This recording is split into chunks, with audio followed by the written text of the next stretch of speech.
शीर्षम् व्याख्यास्यामः। ॐ नमस्ते गणपतये त्वमेव प्रत्यक्षम् तत्त्वमसि त्वमेव केवलम् कर्तासि त्वमेव केवलम् धर्तासि त्वमेव केवलम् हर्तासि त्वमेव सर्वम् खल्विदम् ब्रह्मासि त्वम् साक्षादात्मासि नित्यम् ऋतम् वच्मि सत्यम् वच्मि अवत्वम् माम् अववक्तारम् अवश्रोतारम् अवधातारम् अवधातारम् अवारोचानमवशिष्यम् अवपश्चात्तात अवपुरस्तात अवोत्तरातात अवदक्षिणातात अवचोर्ध्वातात अवाधरातात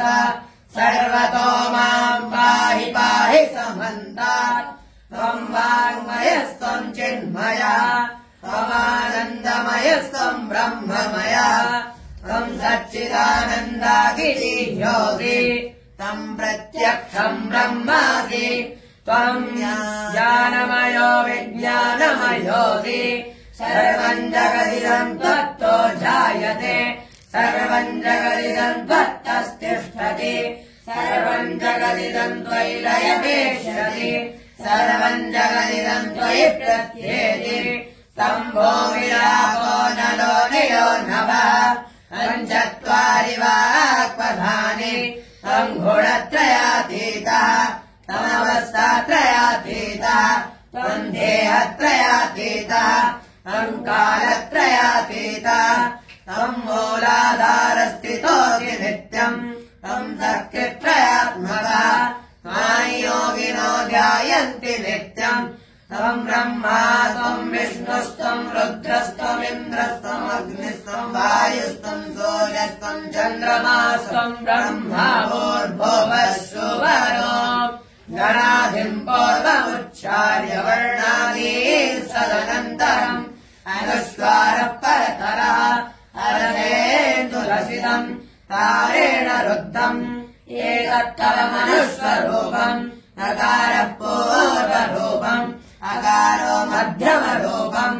अनुस्वारश्चान्तरूपम् बिन्दुरुत्तररूपम् नादः सन्धानम् सकुङ्गिता सन्धिः सैषा गणेश विद्या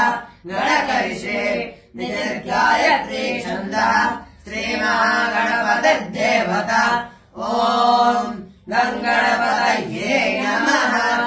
एकदन्ताय विद्महे वक्रतुण्डाय धीमहि तन्नो दन्तिः प्रचोदयात् एकदन्तम् चतुर्हस्तम् पाशमङ्कुशधारिणम् रदम् च वरदम् हस्तैर्बिभ्राणम् मूषकध्वजम् रक्तल्लम्बोदरम् शोर्पकर्णकम् रक्तवाससम् रक्तगन्धानुलिप्ताङ्गम् रक्तपुष्पैः स्वपूजितम् भक्तानुकम्पिनम् देवम् जगत्कारणमच्युतम् आविर्भूतम् च सृष्ट्यादौ प्रकृतेः पुरुषात् परम् एवम् ध्यायति यो नित्यम् स योगी योगिनाम् परः नमो प्रातपतये नमो गणपतये नमः प्रमदपतये नमस्तेऽस्तु लम्बोदरायैकदन्ताय विघ्ननाशिने शिवसुताय श्रीवरदमूर्तये नमः।